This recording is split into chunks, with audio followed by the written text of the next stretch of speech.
اهلا بيكي فيديو جديد.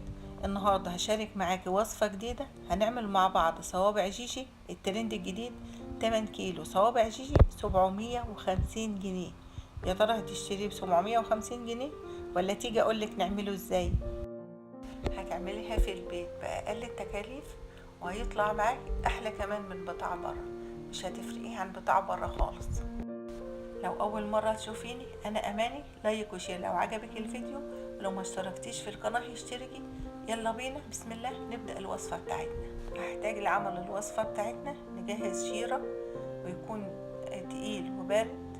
هحط في كسرولة كده كوبايتين من السكر، عليهم كوباية من المية. هرفعهم على النار، مش هقلبهم من البداية، هستنى شوية لحد ما الخليط بتاعي يبتدي يغلي. هقلبه كده تقليبة، وبعد كده هعصر عليه عصير نص ليمونة، وهسيبه 7 دقايق كده على النار لحد ما يتقل معانا، واسيبه يبرد تماما. بعد كده هجهز العجينة بتاعتي. محتاجة الكوباية من السميد، كوباية ونص من الدقيق. انا ضفت كوباية واحدة من الدقيق في الاول، وهخلي نص كوباية هضيفها بعدين. هضيف معلقتين كبار من السكر،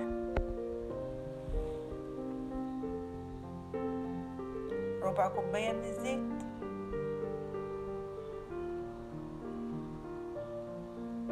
نص معلقة من البيكنج باودر،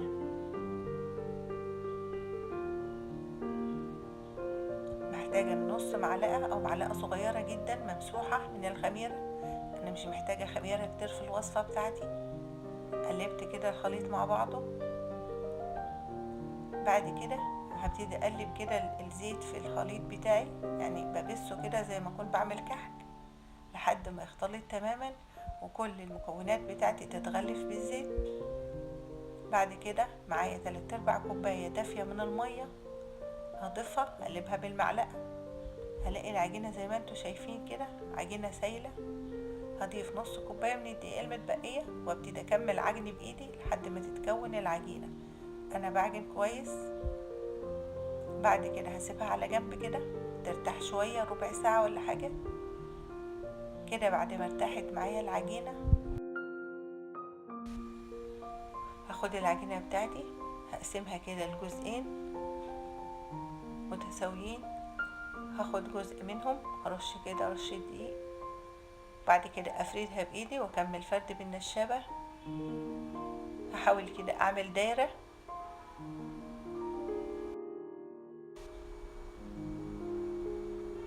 كده. بعد ما العجينة بتاعتي اتفردت، انا محتاجة افردها كده تكون رقيقة زي ما حضراتكم شايفين. بعد كده بقطعة البيتزا او بالسكينة الدايرة هقسمها نصين، بعدين ربعين، بعدين كل ربع قسمته نصين. اخر جزء بقسمه ل3 اجزاء. انا محتاجة مثلثات رفيعة. هستخدم لعمل الحشوة بتاعتي جبنة مثلثات او كيري، قطعتها كده قطع صغيرة على قد المثلثات بتاعتنا. هحط كده في القاعدة قطعة من الجبنة. بعد ما بحط الجبنة بقفل عليها الجنبين، ألفها بالشكل ده. طرف المثلث بتاعي لازم ألزقه كويس. هعمل كام واحدة تاني قدامكم علشان تشوفوا أنا بعمل إيه. بعد ما بحط قطعة الجبنة في القاعدة بجيب الجنبين كده أقفلهم على الجبنة، بعدين بلف. بعد كده بثبت الطرف المثلث في العجينة كده كويس كده. الجبنة مش باينة عندي من الطرف ده ولا من الطرف ده. الطرف بتاعي متثبت كويس علشان ما يفكش معايا.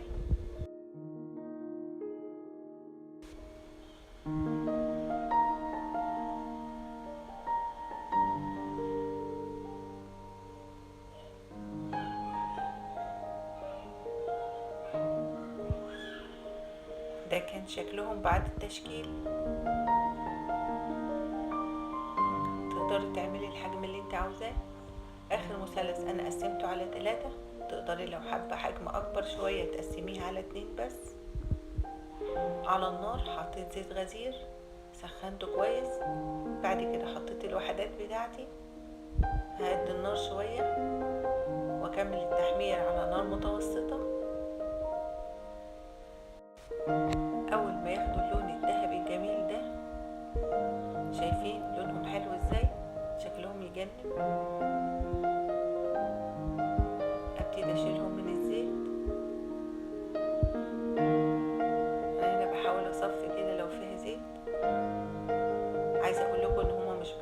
زيت ولا حاجة. يعني بعد ما خلصت كل التحمير بتاعي الزيت مقلش الا حاجة قليلة جدا. بعد كده حطيت باقي الكمية بتاعتي في الزيت. شايفين شكلهم ذهبي جميل. عايزة اقول لكم ان هي مش شاربة زيت ولا حاجة، مقرمشة من بره وطرية من جوه.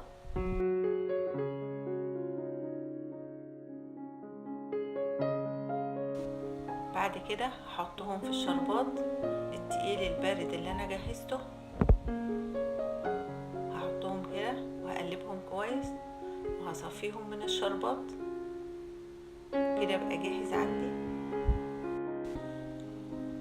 تقدري كمان بدل ما تحطيها في الشربات تعملي لها خليط من السكر والقرفة تحطيها فيه وهي سخنة.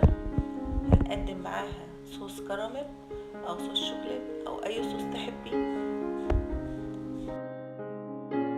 بجد الوصفة تستاهل تقومي تجربيها وهتطلع معاكي ناجحة جدا واحسن من بتاعة بره كمان. اتمنى تجربوها. مع السلامة.